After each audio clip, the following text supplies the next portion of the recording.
Assalamualaikum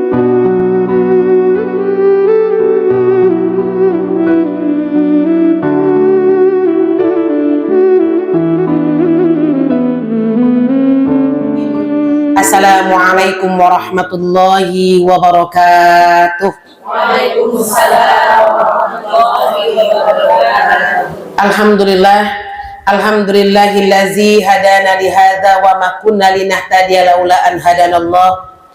Nasyhadu an la ilaha illallah wahdahu la syarikalah wa nasyhadu anna Muhammadan abduhu wa rasuluhu la nabiyya ba'da amma ba. Rabbi shrah li sadri wa yassir li amri wahlul 'uqdatam min lisani yafqahu qawli. Rabbana taqabbal minna innaka antas samiul alim. Rabbana waj'alna musliman lak wa min dzurriyyatina ummatan muslimatan lak wa arina manasikana wa tub 'alaina innaka antat tawwabur rahim.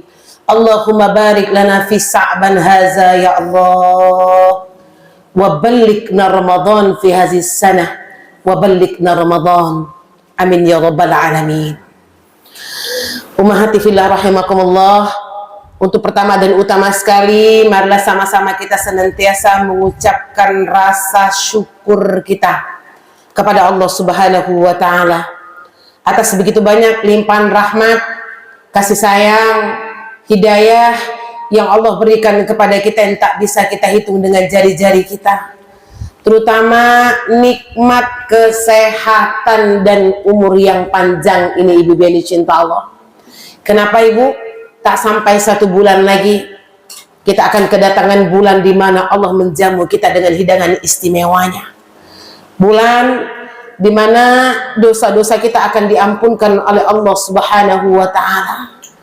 Bulan yang penuh dengan kasih sayang dan rahmatnya Allah, yakni bulan suci Ramadan. Oleh sebab itu di Sa'ban ini mari sama-sama kita tambah rasa syukur kita dan taubat kita kepada Allah Subhanahu wa taala. Makanya Rasulullah SAW selalu mengingatkan kepada kita, Rajab adalah bulan apa, Bu? Menanam. Sya'ban menyiram. Ramadan manen. Tanyakan diri ibu masing-masing, bagaimana keadaan tumbuhan ibu pada hari ini? Bagaimana keadaan tanaman-tanaman kita pada hari ini? Apa, Bu? Layu. Ada yang layu, Bu Novi. Terus apa, Bunda? Mulai bersemi. Baru mulai, Bu Nur. Kalau kita berbicara masalah tanaman, saya yakin, Bu, tanaman ibu di rumah aja bermacam-macam bentuknya dan bermacam-macam juga tingkat kesuburannya. Betul, Bu? Ada kita sejak nanam sampai sekarang kayak gitu-gitu aja bunga. Manjang enggak, lebar enggak, kayak gitu aja keadaannya.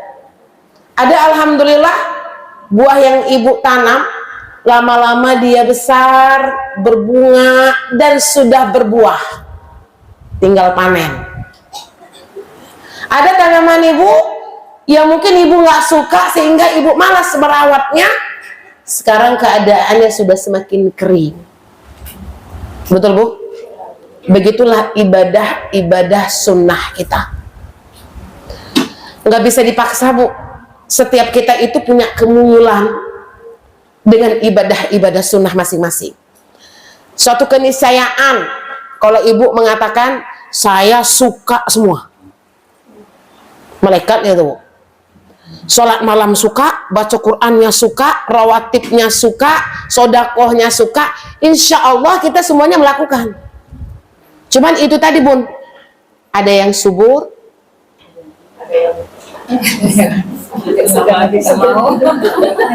ada yang kayak gitu-gitu aja. Nah, minta komitmen dulu, Bu, bertemu pertama ini. Bunda Wela dari Mama dulu mah. Sebutkan tanaman yang akan ibu rawat dahsyat dan lebih apa tuh perawatannya lebih ekstra. Kalau yang baik itu udah banyak ibu. Yang kurangnya sekarang. Kan tadi saya bilang ada tanamannya yang kayak gitu-gitu aja, ada yang sudah menuai, ada yang udah kering. Berarti kondisinya yang saya minta ibadah ibu yang masih kering ini apa? Karena tiap kita beda-beda kan. Bu Endang ibadah kesukaannya apa? Saya apa? Rawatib, stop. Terus Bu Nur. Qiyamulail. Puasa sunnah. Puasa sunnah. Qiyamulail. Qiyamulail. Masih kayak gitu-gitu aja tanamannya ya Bu. Satu aja Bu, satu aja Bu Nuzul. Puasa sunnah. Banyak makan-makan barengnya kan. Bu Sri, puasa sunnah. Kemudian puasa sunnah. Oh iya, witirnya rajin, tahajudnya masih kering. Baca Quran. Satu aja pun yang paling kering. Jadi ketika ibu menyebutkan ini tuh ibu tertantang gitu loh. Puasa sunnah. Tilawah Bu Sri. Baca Quran. Qiyamulail. Puasa sunnah. Qiyamulail. Oma? Tahajud. Tahajud. Puasa. Qiyamulail. Ibu malu-malu nyebutnya tapi tuh di dalam hati tuh pedih tuh. Tahajud Bu nih. Qiyamulail. Tahajud. Ah, ini berapa persen nih tahajudnya dari tadi nih ya? Merata nih. Bu Ade. Qiyamulail. Duha. Baru satu yang jawab duha ya, keren-keren. Puasa sunnah pun. Puasa sunnah. Tahajud. Salat duha Bude. Boleh. Qiyamulail. Puasa sunnah. Puasa sunnah. Rawatib, Mama. Puasa sunnah. Tahajud. Jazakillah khairan Ibu, jawaban Ibu sama semuanya. La haula wala quwata illa billah. Ya, la haula wala quwata illa billah. Kita nih Ramadan mau panen, Bu. Ya. Itu keadaan tanaman kita pada hari ini. Maka Rasulullah SAW mengatakan, ya, alangkah meruginya ketika hamba Allah dipertemukan oleh Allah Ramadan, tapi Ramadan itu tidak dapat membersihkan dosa-dosanya. Tapi keadaan ibadah kita pada hari ini kayak gini, gimana siap tempur kan gitu. Ya. Karena ibadah Ramadan nggak bisa instan. Contoh Qiyamulail tadi. Ibu kalau nggak latih dari sekarang, meskipun ibu bangun sahur Bu, nggak tergugah untuk melakukan salat malam. Banyak orang kayak gitu. Karena ibadah itu perlu pembiasaan. Tilawah yang sekarang kita kalau nggak angsur-angsur, kadang-kadang target kita ada nurun ada naik. Tahun lalu khotamnya 2 kali, sekarang sekali aja lah. Begitu ya Bu. Kembali kita kencangkan ikat pinggang kita. Ya, yang Ibu sebutkan tadi sama Bu. Saya juga begitu, benar-benar dicinta Allah. Cuman kita itu ketika melakukan ibadah itu sebenarnya seharusnya menikmati semua. Tapi nggak bisa kita pungkiri Bu, kita bukan malaikat dan kita hanya manusia biasa. Maka saya mengajak Ibu ketika Ibu ada melakukan sebuah power di dalam ibadah sunnah, lanjutkan. Lanjutkan. Misalnya Ibu sudah terbiasa dengan sholat tahajudnya 8 rakaat. Nah, ada Bu, 8 rakaat. 2 rakaat. Astagfirullah, ampunkan kami ya Allah. 5 jadinya ya Bun. Witirnya 3. Sudah komitmen 8. Kemudian ibu ibadah lainnya belum sebanyak tahajud ini. Jangan sampai tahajudnya dikurangi. Paham bahasa saya Bu? Nah, saya daripada itu biar dapat semuanya tahajudnya 2 aja lah, turunin 2. Duhanya 2, jangan. Maka ketika ibu sudah power di dalam sebuah ibadah sunnah, lanjutkan. Sembari yang lainnya itu diperbaiki. Ampunkan kami ya Allah. Nah, ini ya akhwat. Nah, sudah salawat kita tadi. Nah, saking semangatnya mengingatkan ibu semuanya Bu dengan Ramadan ini. Selanjutnya mari sama-sama kita kirimkan salat beserta salam kepada qudwah kita, kepada Nabi junjungan alam kita, kepada seorang Nabi yang maksum minaz zunub, kepada seorang Nabi yang lebih mencintai umatnya dibandingkan dirinya sendiri, seorang Nabi yang bersusah payah menjemput ibadah sholat sampai ke Sidratul Muntaha, bertupu lumus memohon pengurangan bilangan jumlah sholat kepada Allah Subhanahu wa Ta'ala, yakni Nabi Muhammad sallallahu alaihi wasallam, dengan mengucapkan Allahumma sholli ala Sayyidina Muhammad wa ala ali Sayyidina Muhammad allazi yukhrijun nas minaz zulumati ilan nur wa ila siratim mustaqim. Assalamu alayka ya Rasulullah, assalamu alayka ya Habiballah. Baik Ummahat, supaya tidak memperpanjang mukadimah, baru-barusan ini kita memperingati peristiwa Isra wal Mi'raj. Jangan pernah bosan untuk mengkaji ini, untuk menumbuhkan ruh istijabah ini, karena ini adalah kisah yang luar biasa, dapat menambahkan keimanan, ketakwaan, serta ibadah kita kepada Allah Subhanahu wa Ta'ala. Maka ibu-ibu yang dicinta Allah, ya, Isra wal Mi'raj ini ibu sebuah kisah atau kejadian yang dialami oleh Rasulullah yang termaktub di dalam Al-Quran. Ya. Ada di dalam Al-Quran. Yang pertama di dalam surah Al-Isra ayat 1, kita udah hafal ini Bu. Yang kedua surah An-Najm. Nah, An-Najm ini jarang disampaikan ya. Ya. Ayat 13 sampai 18. Mudah-mudahan dicinta Allah, kita panaskan terlebih dahulu Bu. Setiap tahun kita memperingati kisah ini gitu ya, atau kejadian yang luar biasa ini ya, membuat kita kadang-kadang lupa ya. Namanya sekali setahun ya Bu ya. Kita mulai dari belakang dulu Bun.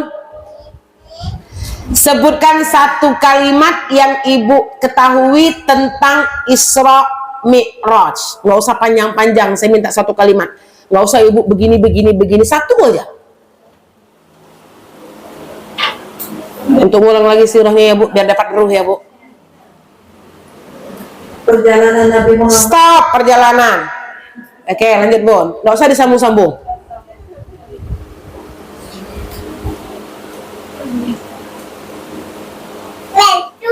Perjalanan dari Masjidil Haram. Stop, Masjidil Haram. Saya bilang satu kalimat aja.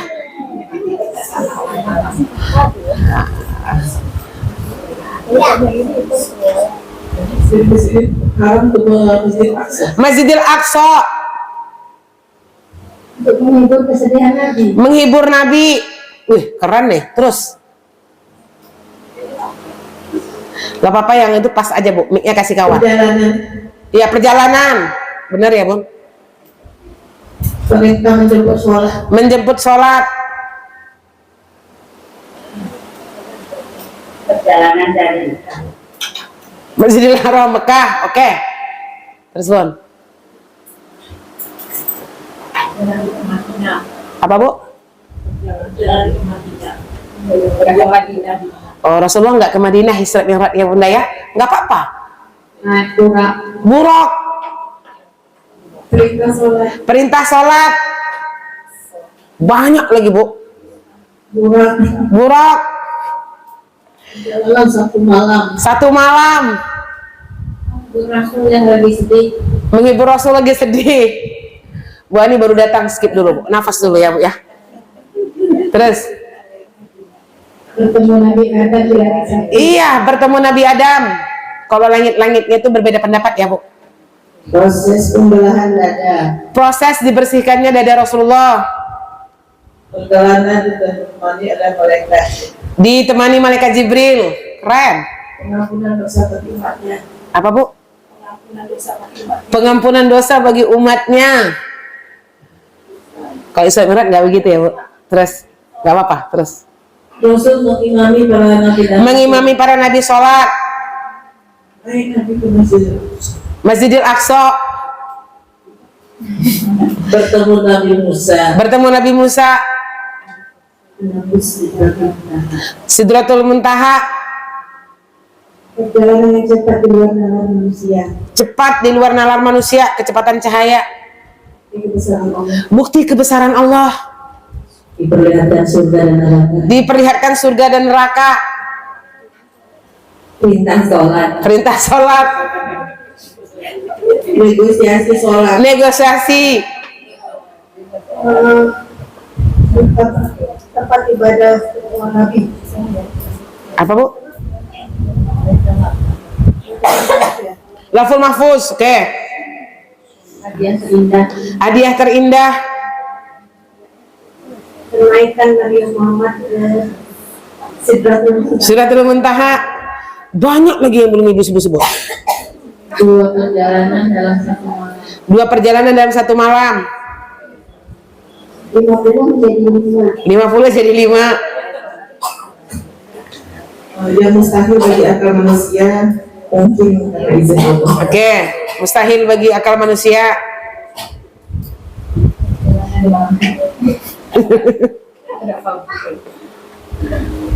Tanda kebesaran Allah. Tanda kebesaran Allah.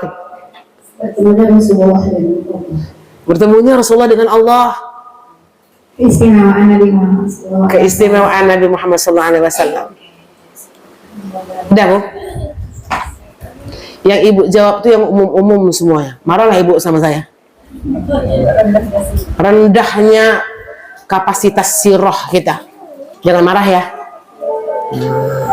Banyak yang terselip-selip yang belum Ibu sebut. Ada Ummu Hani di situ. Ada Abu Jahal. Ada Abu Bakar, ya kan? Nah.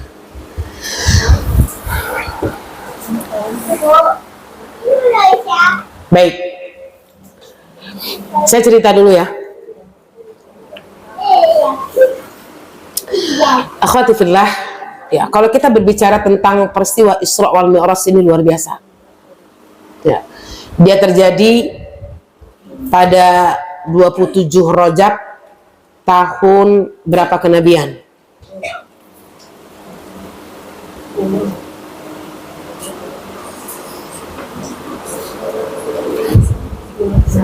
Sepuluh. Yang paling sahih itu 11 kenabian. Karena 10 itu Bu Vita amul huzni. Masih ingat nggak? Tahun kesedihan. Makanya dia terjadi setelah tahun kesedihan. Jadi terjadinya peristiwa Isra wal Mi'raj ini akhwat di tahun 11 kerasulan Nabi. Berarti usia Nabi berapa? Matematikanya ini harus keren ya. Berapa, Bu? 51 tahun yang harus ada di benak kita. Sholat 5 waktu diwajibkan itu kepada Rasulullah ketika Rasulullah berusia 51 tahun. Rasulullah sholat sempurna hanya 12 tahun, Bu. Cuman Masya Allah kualitas sholatnya hatta warama rizlik, menikmati. Kita sholat kita lebih lama dari sholatnya Rasulullah. 5 waktunya ya. Sudah 12, Rasulullah cuman 12 tahun. Kita sudah berapa tahun nih, Bu? Sholat 5 waktu. Wallahu a'lam bishawab. Sholat Ibu sempurna 5 kali sehari semalam itu entah di usia berapa. Jangan marah ya, Bu.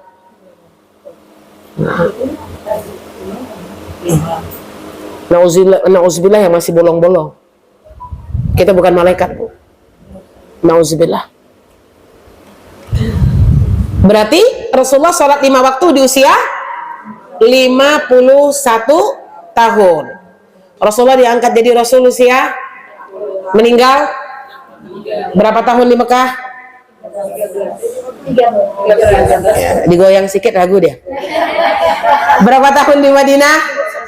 Berarti peristiwa Isra Mi'raj ini ketika Rasulullah masih di Mekah atau sudah di Madinah? Di Mekah. Bagus ya. Itu harus diingat tuh, Bu. Nah, kemudian akhwat ya, usia 51 tahun.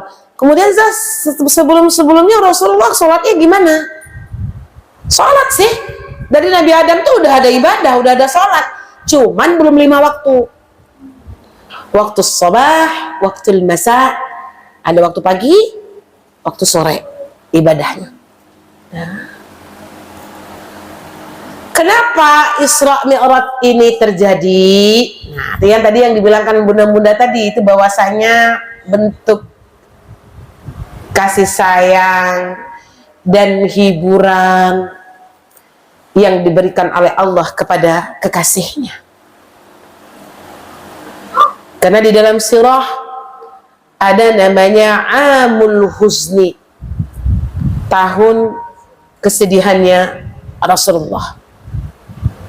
Kenapa kita harus kaji ini? Menandakan bahwasanya Rasulullah itu adalah basyariah. Ya, menandakan bahwasanya Rasulullah itu merupakan seorang hamba Allah, manusia biasa. Tercatat di sejarah bahwasanya Rasulullah pernah galau, pernah sedih, pernah berputus asa. Ya, ibu yang dicinta Allah. Bagaimana Rasulullah diberikan cobaan yang bertubi-tubi. Ya. Jadi sehingga ada sirah Rasulullah punya tahun kesedihan, Amul Husni. Itu berada di tahun 10 kenabian. Ya. Kenapa sedih? Ada 3 kejadian yang dialami oleh Rasulullah. Cobaan berat. Di dalam setahun tuh, Bu, ada 3 kejadian yang membuat Rasulullah bersedih. Ya. Yang pertama, meninggalnya Sayyidah Siti Khadijah. Ada surah yang mengatakan ketika Siti Khadijah itu meninggal, Rasulullah down sampai 1 bulan itu merenung, nggak mau ngapa-ngapain. Ya, ibu yang dicinta Allah, sedihnya mendalam karena kehilangan sosok seorang istri yang bukan istri biasa. Nah, ayo ceritakan dengan singkat sosok Sayyidah Siti Khadijah. Kenapa Rasulullah sedihnya lama ketika Siti Khadijah itu meninggal? Satu aja yang cerita, biar kita menumbuhkan ruhnya. Sejauh mana ibu mengenal Siti Khadijah?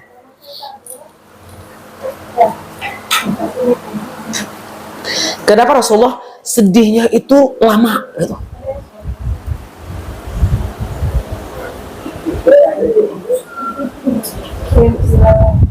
Apa, Bu?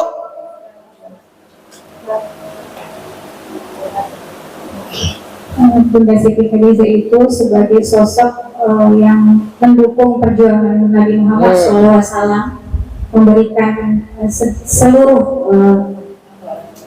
harta bendanya, dukungannya, baik moral spiritual pada Nabi Muhammad SAW, hingga memberikan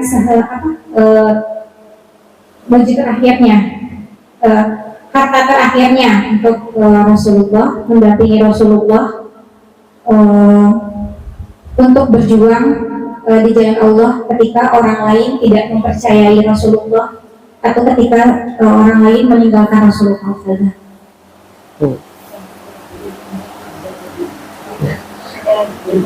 Ada lagi nambahin? Dari Bunda Khadijah, Rasulullah mendapatkan keturunan banyak, sehingga ketika Bunda meninggal, kesedihan memuncak melihat anak-anak yang ditinggalkan oleh Bunda Khadijah. Jadi bibi cinta Allah, wajar ya. Kenapa Rasulullah sedihnya itu lama ketika Siti Khadijah meninggal?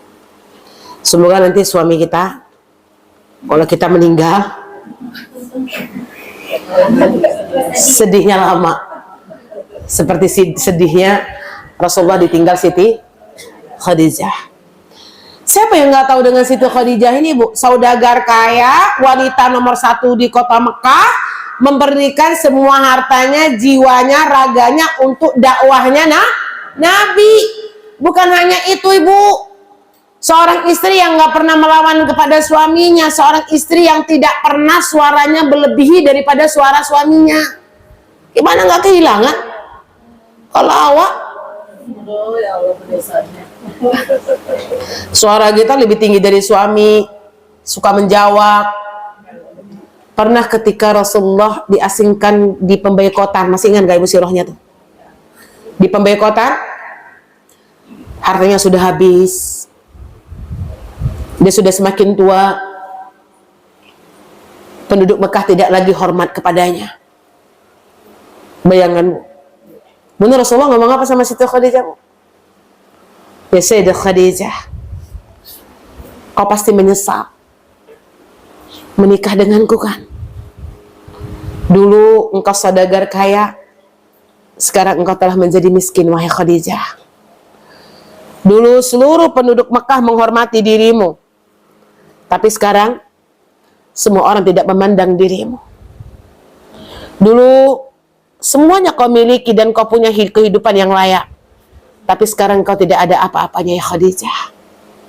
Maka Rasulullah bertanya, kau nyesal kan nikah denganku? Habis baterai ini?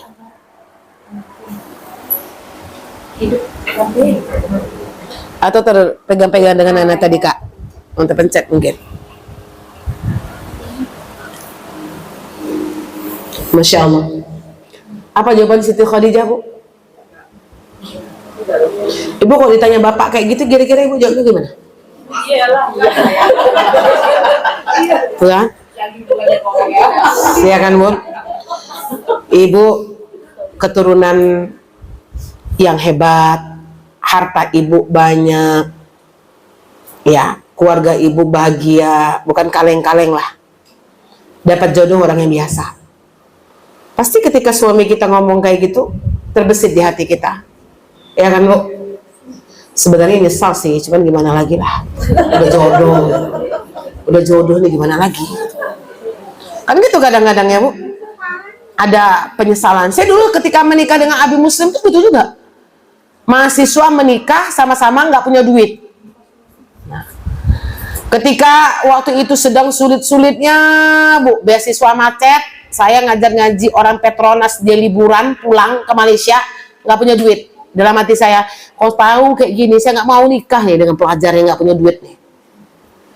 Di saat titik-titik kita jenuh, sulit, itu teromong. Tapi Siti Khadijah ketika dia sulitnya, diasingkan, diboykot, ya, tetap dia memberikan kalimat indah kepada Rasulullah. Wahai Rasulullah, kau bilang aku menyesal menikah denganmu? Lah ya Rasulullah, bahkan aku bangga menikah denganmu ya Rasulullah. Aku dipilihkan oleh Allah menikah dengan nabinya, dengan kekasihnya, wahai Rasulullah. Jangan kau ragukan rasa cintaku kepadamu, wahai Nabi Allah. Di saat titik terendah, nggak ada uang, nggak ada makanan, tidak ada kedudukan, kehidupannya sudah nggak nyaman, seorang Siti Khadijah masih bisa mengucapkan kata-kata seperti itu, wahai ummahati fillah. Sosok Khadijah yang kaya raya itu sampai di akhir kehidupannya nggak punya apa-apa. Kain kafan pun dia nggak ada. Sampai ketika proses sakaratul mautnya kayak mana, Bu? Dia panggil putrinya Fatimah. Fatimah, sini Fatimah. Tolong kau sampaikan kepada ayahmu aku menginginkan sorbannya untuk kain kafanku. Ternyata perkataan Khadijah didengar oleh malaikat Jibril. Maka malaikat Jibril ngomong sama Rasulullah, ya Rasulullah, kami akan kirimkan kain kafan Siti Khadijah dari surga. Jadi kain kafannya Siti Khadijah itu dari surga, ini dari cinta Allah. Karena ketulusannya, kecintaannya, pengorbanannya untuk agama Allah dan kepatuhan kepada suaminya membuahkan hasil. Kain kafannya dikirim dari surga. Gimana Rasulullah gak sedih? Yang meninggalkannya hanya ada perempuan yang sangat luar biasa yang membackup dakwahnya lahir dan batin.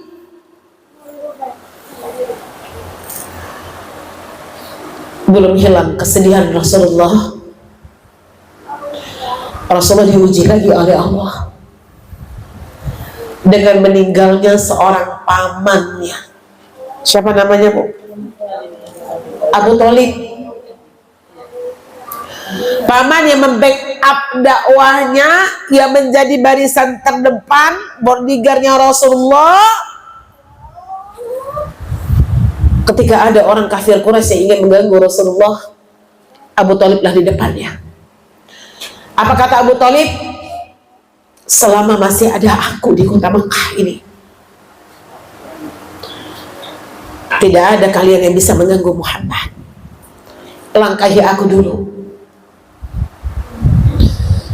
Maka ketika Khadijah masih hidup, Abu Thalib masih hidup, orang kafir Quraisy tidak berani terang-terangan menghalangi dakwahnya Rasulullah. Berani main belakang. Tapi dua backup itu sudah diambil oleh Allah Subhanahu wa Ta'ala, yang membuat Rasulullah bersedih. Paman yang dia cintai, yang selalu menyayangi dirinya, yang selalu membackup dakwahnya, yang membela dakwahnya, tidak mendapatkan hidayah Islam sampai akhir hayatnya. Itu yang membuat Rasulullah terpukul oleh bibir cinta Allah. Dari sinilah ayat Allah yang mengatakan, innaka la tahdi man ahbabta walakin Allah yahdi may yasha. Saya sampaikan ini untuk menyemangati diri ibu. Innaka la tahdi man ahbabta. Sesungguhnya engkau tidak akan bisa memberikan hidayah kepada orang yang engkau cintai sekalipun. Walakin Allah yahdi may yasha. Karena sesungguhnya hidayah itu milik Allah. Ini menjadi penyemangat akhwat. Mungkin pada hari ini ibu sudah berhijrah, suami ibu belum, anak ibu belum, misalnya kan. Kita hanya bisa ikhtiar menjadi wasilah supaya orang-orang yang kita cintai mendapatkan hidayah Allah itu lewat kita. Kalau untuk memberikan hidayah itu bukan hak kita, Bu. Itu hak siapa? Hak Allah. Betapa beratnya Bu Nurjannah ini, Bu. Beliau mendapatkan hidayah Islam sementara orang tuanya nggak Islam, kakak-kakaknya nggak Islam. Tapi ketika kita selalu berikhtiar, berusaha, berdakwah sekuat tenaga kita, itu nggak sia-sia. Jangan ibu bilang sia-sia, karena kita hanya berikhtiar dan usaha. Sampai situ batas kemampuan kita, karena yang memberikan hidayah itu adalah Allah. Seorang nabi, kekasih Allah, tidak bisa memberikan hidayah kepada paman yang dia cintai. Di dalam Al-Quran, masalah rumah tangga begitu banyak pasangan hidup yang gak bisa memberikan hidayah kepada pasangan hidupnya. Nabi Nuh, ya kan Bu? Lut, bagaimana solehnya dia diutus oleh Allah menjadi seorang nabi, tapi dia tidak bisa memberikan hidayah kepada istrinya dan anaknya. Betul Bu? Bagaimana kalau kita ceritakan kisah Fir'aun dan Siti Asiyah? Suaminya gak beriman, istrinya beriman, tapi istrinya juga tidak bisa mengantarkan hidayah suaminya kepada Allah. Teruslah semangat ya untuk berikhtiar dan usaha. Hasilnya Allah yang menentukan. Perjuangan ibu, ikhtiar ibu, usaha ibu tidak sia-sia. Ya. Jadi tidak ada titik letih untuk berdakwah dan untuk usaha memberikan hidayah kepada orang-orang yang kita cintai. Maka lama Rasulullah bersedih Ibu, ditambah dengan penduduk kota Makkah sudah mulai semena-mena terhadap Rasulullah karena pembackupnya udah nggak ada. Pembackupnya sudah tidak ada. Kemudian Rasulullah bersedih down. Datanglah sahabat memberanikan diri untuk menyampaikan kepada Rasulullah, wahai Rasulullah, kami sangat tahu dan sangat merasakan kesedihanmu atas kehilangan orang yang sangat engkau cintai. Tapi ya Rasulullah, sampai kapan engkau seperti ini? Bagaimana dengan kami ya Rasulullah, sahabat-sahabatmu? Bagaimana dengan kami umat-umatmu ya Rasulullah? Kalau engkau terus begini, bagaimana dakwah Allah ini ya Rasulullah? Maka ketika Rasulullah mendapat nasihat dari sahabat, baru Rasulullah kembali bangkit, sadar. Ya. Ketika Rasulullah sadar, bangkit, Rasulullah ngomong sama sahabat, wahai sahabat, aku besok mau ke Taif. Coba kembali semangat untuk menyebarkan dakwah Allah ini. Tumbuh rasa optimis. Di Taif itu banyak keluarga Nabi kan, banyak dari keluarga ibunya. Pergilah Rasulullah berdakwah dari kota Mekah ke kota Taif. Kita kalau naik kereta gantung di Taif itu Bu, udah jalan-jalan yang setapak itu bukti ya bahwasanya Rasulullah berjalan dari kota Mekah ke kota Taif untuk berdakwah. Sampai di kota Taif sudah semangat-semangat bangkit kembali untuk berdakwah di luar kemampuan beliau. Ternyata Allah berkata lain, tidak ada satupun penduduk Taif yang menerima dakwahnya. Keluarga sendiri tidak menerimanya, bahkan dilempar pakai batu, diusir, tidak diterima ibu-ibu yang dicinta Allah. Betapa beratnya kalau saya bilang sudah jatuh tertimpa lagi tangga gitu ya, bertubi-tubi itu. Akhirnya Rasulullah beristirahat di sebuah pohon kurma dan Rasulullah menyampaikan ya, atau berdoa kepada Allah Subhanahu wa ta'ala. Apa doanya Bu? Ya Allah, Rasulullah minta maaf karena dakwahnya nggak diterima. Ya Allah, ampunkan aku ya Allah. Yang aku takutkan ketika engkau tidak ridho denganku, wahai Allah. Rasulullah nggak takut Bu dengan tidak diterimanya dakwahnya di kota Taif tadi. Yang Rasulullah takutkan itu ketika dia kehilangan ridho dari Allah Subhanahu wa ta'ala. Ketika Rasulullah sedang bersedih duduk di pohon kurma itu, datang malaikat Jibril. Apa kata Jibril Bu? wahai Rasulullah, kami mengetahui bagaimana penduduk kota Taif sikapnya kepadamu dalam berdakwah ini ya Rasulullah. Bagaimana ya Rasulullah kita hancurkan kota Taif ini? Kita hancurkan gunungnya? Ditawarkan oleh malaikat kepada Rasulullah. Sakit malaikat pun gak ridho Rasulullah digitukan gitu. Tapi begitu indahnya jawaban yang diberikan oleh Rasulullah kepada malaikat Jibril. Wahai Jibril,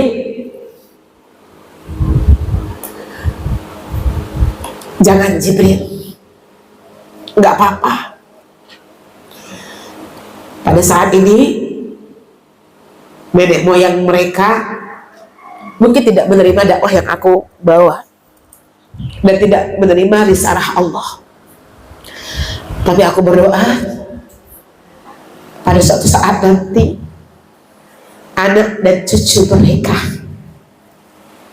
akan menerima dakwahku dan risalah Allah. Makanya kita kalau masuk kota Taif tuh Bu, haru kan atau kota Taif itu jadi sejuk, hijau kan, tempat sayuran dan buah yang paling berkualitas di Saudi. Itu merupakan doa yang dipanjatkan oleh Rasulullah kepada Allah. Satu pelajaran yang harus kita petik, sebagaimana orang zalim dengan kita, belajarlah untuk mendoakan yang baik untuk mereka. Ini contohnya yang dilakukan oleh Rasulullah, seorang nabi Bu, sudah ditawarkan malaikat. Mungkin bisa aja kalau Rasulullah bilang, ya nggak apa-apa lah Jibril, kasih pelajaran sama mereka Jibril gitu kan. Atau kita pun kalau digitukan kawan kita mau juga kita. Udah sakit kali hatiku, terserahlah, gaskanlah, tolonglah, terserah kau lah, kayak gitu.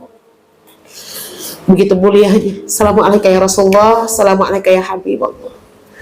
3 kejadian ini Bu, bertubi-tubi. Sudah istri beliau meninggal, pamannya meninggal, ditambah berdakwah ke kota Taif dengan keluarganya, tidak diterima. Lalu Rasulullah kembali ke kota Mekah, bersedih ya, ibu-ibu dicinta Allah. Kemudian pada suatu hari Rasulullah menginap di rumah sepupunya. Siapa namanya Bu? Ummu Hani. Ummu Hani ini siapa? Anaknya Abu Thalib, saudara Ali bin Abu Thalib. Jadi setelah peristiwa itu Ummu Hani sering nginap di rumah Rasulullah sering nginap di rumah Ummu Hani itu untuk menghibur diri, karena rumah Ummu Hani itu dekat dari Ka'bah. Ya, mudah-mudahan dicinta Allah. Rasulullah nginap di rumah Ummu Hani ya. Kemudian setelah Rasulullah salat Isya berjamaah, maka datanglah malaikat Jibril menjemput Rasulullah. Dijemput oleh Rasulullah oleh malaikat Jibril, kemudian dibawa ke sumur Zam-Zam. Disinilah proses pembedahan dadanya Rasulullah untuk dibersihkan, karena setelah ini Rasulullah akan dimasukkan kalimat hikmah, diperlihatkan surga dan neraka menjadi bahan dakwah Rasulullah nanti ketika sampai ke bumi. Dibersihkan, barulah mulai perjalanan tersebut, ibu-ibu yang dicinta Allah. Buka surah Al-Isra ayat 1.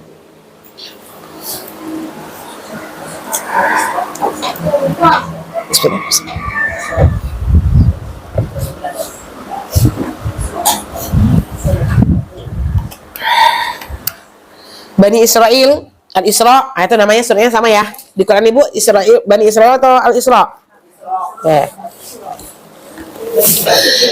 Yang pertama, a'udzubillahi minasyaitonirrajim. Subhanalladzi. Allah buka dengan kalimat tasbih. Apa maknanya tasbih itu? Maha suci Allah. Memang cerita Isra Mi'raj ini nggak bisa diterima oleh akal, Bu. Makanya dikunci dengan tasbih supaya yang menjawab itu adalah keimanan. Yang bisa mempercayai kita itu adalah hati kita dan keimanan kita kepada Allah. Bayangkan, sahabat Nabi nggak ada yang percaya, penduduk kota Mekah nggak ada yang percaya. Banyak sahabat Nabi ketika peristiwa Isra Mi'raj ini galau akidahnya, galau Islamnya. Pentingnya arti persahabatan sejati di sini yang dibimbing cinta Allah. Subhanalladzi, maha suci Allah. Asra, yang memperjalankan. Berarti yang memperjalankan Nabi memang Allah. Biruhi wal jasad, dengan ruh dan jasad. Kalau hanya ruh yang jalan, orang percaya ruhnya. Tapi yang gak diterima oleh Abu Jahal dan para pengikutnya dan sahabat-sahabat Nabi dengan jasad. Satu malam loh, dari Masjidil Haram ke Masjidil Aqsa 1300 kilo sekian. Kalau pakai onta segar 3 bulan, Rasulullah 1 malam. Tapi Allah kunci biruhi wal jasad, dengan ruh dan jasad. Bi'abadihi lailam, pada malam hari setelah Isya. Minal Masjidil Haram ilal Masjidil Aqsa alladzi barakna haulahu, yang kami berkahi di sekelilingnya. Linuriyahu, untuk kami perlihatkan kepadanya. Min ayatina, tanda-tanda kebesaran kami.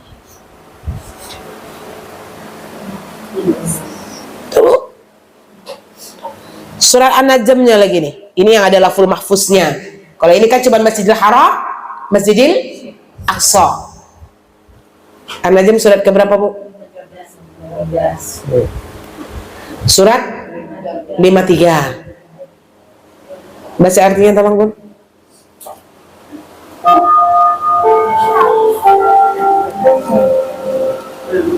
Dan sungguh dia Muhammad telah melihatnya dalam rupanya yang asli pada waktu yang lain, yaitu di Sidratul Muntaha. Di dekatnya ada surga tempat tinggal. Muhammad melihat Jibril ketika Sidratul Muntaha diliputi oleh sesuatu yang meliputinya. Penglihatannya tidak menyimpang dari yang dilihatnya itu dan tidak pula melampaui. Sungguh dia telah melihat sebagian tanda-tanda kebesaran Tuhan yang paling besar. Itu ya, dilihatkan surga, ada surga dan neraka, ada Sidratul Muntaha. Selama ini kita yang sering dikaji itu Al-Isra-nya, Bu, biar dilengkapi dengan surah An-Nah. Alarm Ibu udah bunyi dah. Ceritanya gantung pula.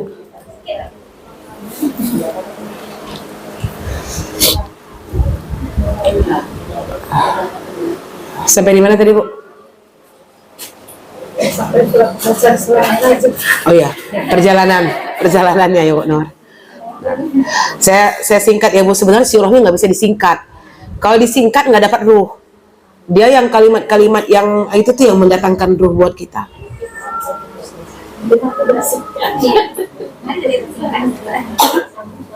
Lakin al-waqtu dhayiq.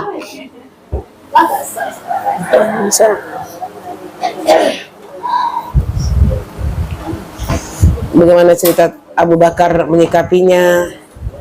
Atau sampai sini dulu ceritanya, Bu?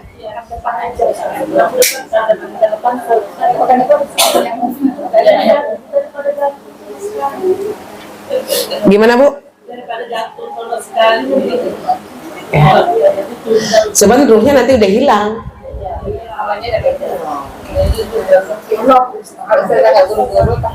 Buru-buru, Kak. Allah musta'an, insyaallah. Sampai situ dulu, Bu. Berarti nanti kita cerita perjalanannya ya. Perjalanan Isra-nya tadi nanti kita tafsirkan perkataan Syekh Najmuddin dalam kitab Dardir Ma'rij ya, Mi'raj. Pas tuh, pekan depan satu lagi. Selesai itu insyaallah. Sampai sini dulu Ummahat. Satu minggu ini kita gantung dulu. Semoga dengan cerita yang singkat ini dapat mendapatkan doa istijabah kita kepada Allah, terutama memperbaiki kualitas dan kuantitas sholat kita. Nah, depan kita ceritakan bagaimana perjuangan Rasulullah menyebut sholat, bagaimana bertemu dengan Abu Jahal, ya bagaimana akhirnya Abu Bakar bisa menetralkan keadaan penduduk kota Mekah, ya, dan sebagainya. Allah yuwafiq insyaallah. Alhamdulillah wa takuna minal mumtarin. Assalamualaikum warahmatullahi wabarakatuh.